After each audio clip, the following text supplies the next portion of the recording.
10 para as 10. Uma reflexão diária na RCP-FM.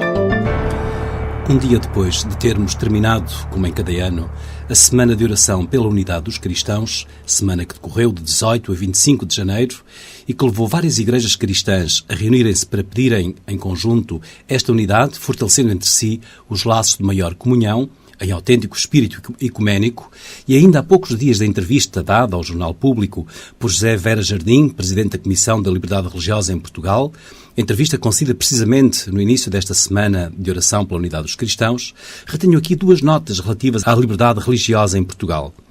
A primeira é do próprio Presidente da Comissão da Liberdade Religiosa, que, quando a sua tomada de posse, afirmou com clareza que nunca teve nem tem uma agenda laicista, pretendendo mover-se, essencialmente, por um princípio fundamental na relação com as diversas igrejas, a não discriminação.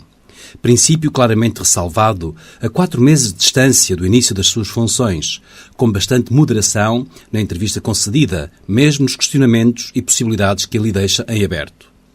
Por seu turno, a Ministra da Justiça, quando tomada de posse deste novo responsável da Comissão da Liberdade Religiosa, em 5 de setembro de 2016, afirmava que reconhecia a importância deste organismo para a manutenção da paz social no momento de renascimento religioso, considerando que, em Portugal, se vive uma laicidade inclusiva. Ora, a laicidade define-se como um princípio institucional dos Estados democráticos, separando as funções do Estado das funções das religiões. Isto é, assume-se uma separação de competências, não exercendo o Estado qualquer poder religioso, nas igrejas qualquer poder político. Ao contrário do que alguns possam pensar, esta posição institucional beneficia o Estado e as igrejas, mantendo-se uma relação de cooperação, mas não de interferência nas competências de cada um.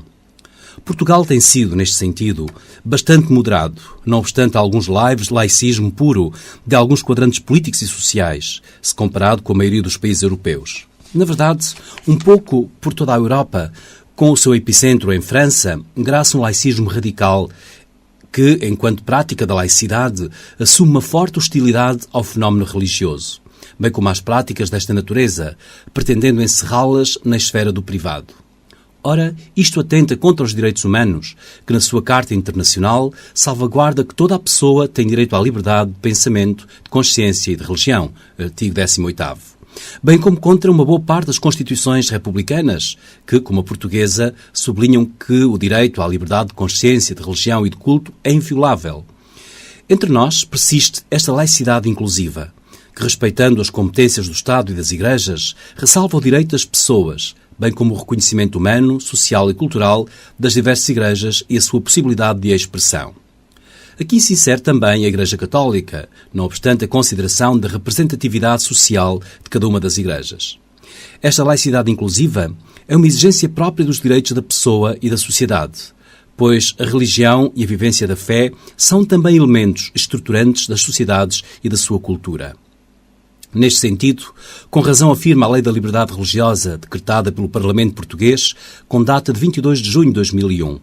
O Estado cooperará com as igrejas e as comunidades religiosas radicadas em Portugal, tendo em consideração a sua representatividade, com vista designadamente à promoção dos direitos humanos, do desenvolvimento integral de cada pessoa e dos valores da paz, da liberdade, da solidariedade e da tolerância. 10 para as 10. Uma reflexão diária na RCP-FM.